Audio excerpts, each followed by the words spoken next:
Masyarakat Tionghoa Benteng atau yang lebih dikenal dengan sebutan Cina Benteng merupakan etnis Tionghoa yang berada di daerah Tangerang. Orang-orang etnis Tionghoa dijuluki Cina Benteng tidak terlepas dari pemukiman etnis Tionghoa yang ada di Tangerang.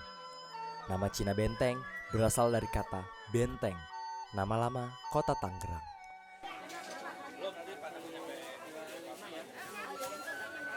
Cina Benteng tidak seperti etnis Tionghoa kebanyakan, yang digambarkan sebagai orang kaya dengan kulit putih dan bermata sipit.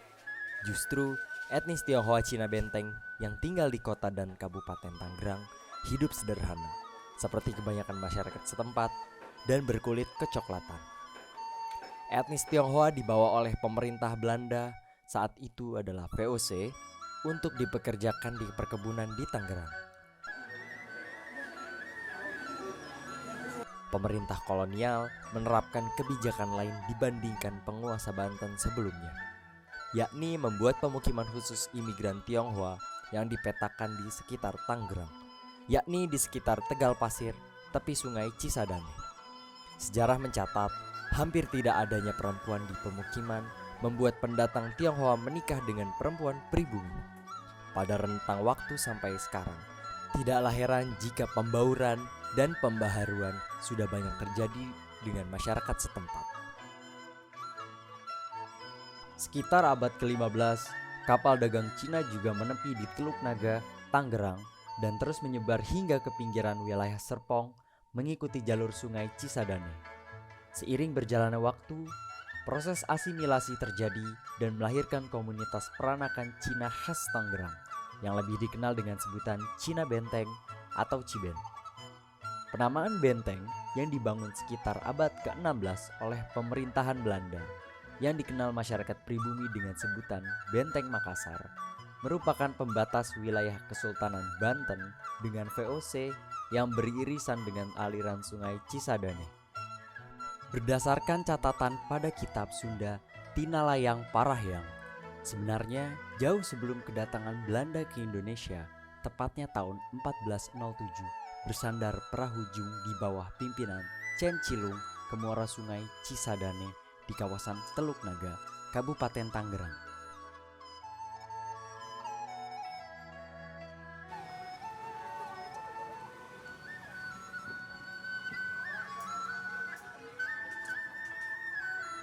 Akulturasi adalah suatu proses sosial yang timbul manakala suatu kelompok manusia dengan kebudayaan tertentu dihadapkan dengan unsur dari suatu kebudayaan asing.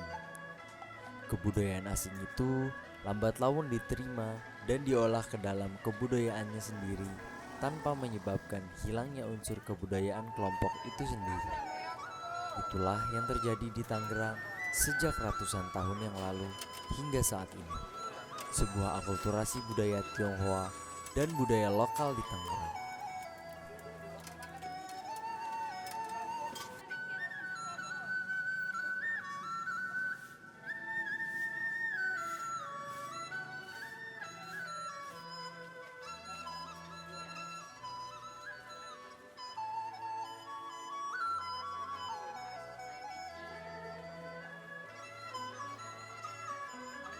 Keturunan warga Tionghoa ini akhirnya membentuk komunitas yang tinggal di beberapa di daerah Tangerang, daerah Pasar Lama, Pasar Baru, Teluk Naga, dan Kali Cisadane merupakan daerah pemukiman dari warga keturunan Tionghoa ini.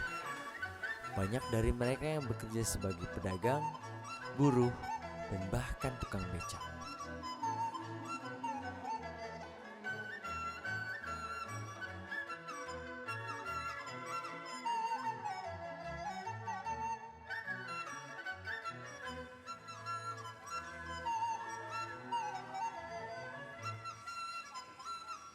Tahun 1407 terdapat Teluk Naga dalam rombongan perahu Jung di bawah pimpinan Chen Cilung. Perahu Jung itu asal seorang nabi. Kemudian dalam orang tua itu harus orang gadis. Nah, itu namanya itu penguasa namanya Sang Hyang Anggaran dari Kerajaan Pajajaran. Kemudian 9 orang gadis cantik maka disunting oleh prajurit Anggaran atau komisaris bidang tanah. Nah, perempuan Jawa masuk ke orang Sunda. laki-laki Sunda kan. Nah, laki-laki Tionghoa ini menikah dalam bentuk setempat. Muncul hasil pernikahan itu, muncul namanya peranakan Tionghoa. Yang beranak pinang sana kemudian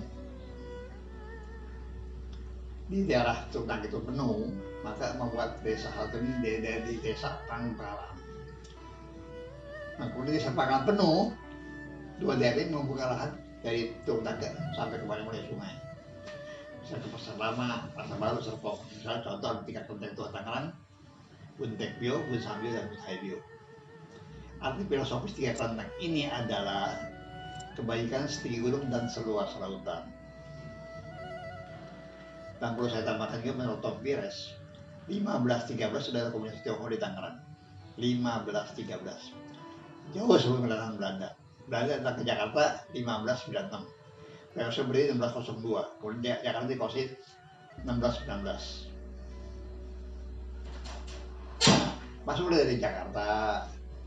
Ya, kemudian di sini ada sukunya, suku Sunda kan tuan rumahnya, suku Tionghoa, suku Betawi, suku Jawa, dan mendirikan benteng namanya Benteng Makassar, orang Makassar. Maka ada 5 suku pada waktu itu.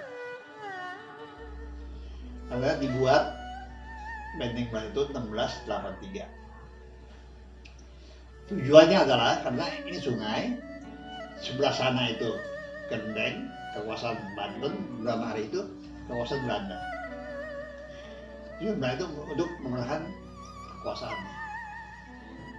Maka dulu tahun 60-an di sekitar Banker dibuat dari Babakan sampai ke Benteng Makassar. Kesempatan itu juga dimanfaatkan warga Peranakan yang pandai bertani untuk mendiami lahan di sekitar benteng. Begitulah kemudian sebutan Cina Benteng melekat pada peranakan Tionghoa di Tangerang sampai hari ini. Kata pria yang akrab disapa Engkong ini. Ia menambahkan, Cina Benteng itu karena sebutan benteng memang dulu ada benteng di sini. Kemudian ada yang mendiami Sewan, Cisoka, Serpong, dan lainnya memang bagian peranakan Cina yang asalnya dari Teluk Naga juga. Terlihat dari kerukunan agama yang terjalin, keserasian dalam bertetangga, dan kerjasama saling menguntungkan tercipta sejak ratusan tahun lalu. Saya nama Lim Edi ya, usia 64 tahun. Saya asalnya dari Jawa. Setelah itu kita merantau ke Jakarta. Terus saya jadi tukang perahu, mencari pencarian sehari-hari perahu, dan juga mengantar orang nyebrang buat sembahyang di Bio.